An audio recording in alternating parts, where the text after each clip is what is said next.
Robinson Crusoe. Chapitre 10. Détenus spéciaux. Ah. Un jour, vendredi, on est allé sur le rivage pour attraper une tortue. Soudain, je l'ai vu revenir en courant très vite. Je pouvais voir qu'il était très effrayé. Il a halté, maître, il y a des hommes sur la plage, ils ont 3 prisonniers. J'étais sûr qu'il allait manger les prisonniers. J'étais très en colère et j'ai décidé de les sauver. Point B. Nous avons mis tous les canons prêts très vite et nous nous sommes précipités vers les bois près de la plage. Nous nous sommes cachés derrière les arbres, non loin des hommes. Il y avait environ hommes sauvages et ils avaient 5 canoës. Il avait tué un des prisonniers et les 2 autres étaient allongés sur la plage. C. Juste à ce moment-là, 2 hommes se dirigent vers les prisonniers. Il avait des couteaux à la main. Avant qu'ils ne lèvent les mains, nous leur avons tiré dessus. Le grand bruit et la mort des 2 hommes ont horrifié tous les autres hommes sauvages. Ils se sont levés, mais ils n'ont pas bougé.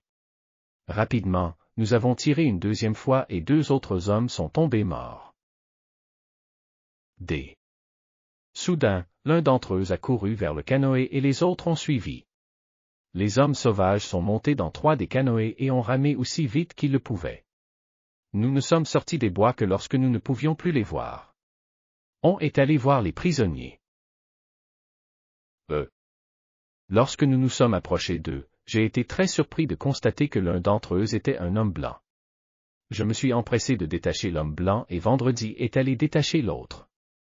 Il m'a dit qu'il était espagnol.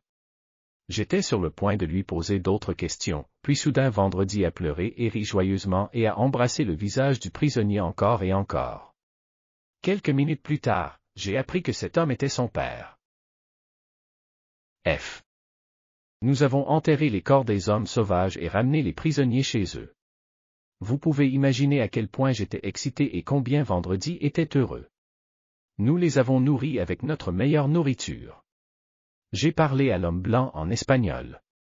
Il m'a raconté que son bateau avait coulé dans une tempête et que Espagnol avait navigué vers une terre dans de petits bateaux plusieurs années auparavant. Il y avait 2 tribus locales, et ils se sont liés d'amitié avec l'une d'entre elles, à laquelle le père de vendredi appartenait. Les 2 tribus se battaient souvent entre elles et avaient l'habitude de manger les prisonniers.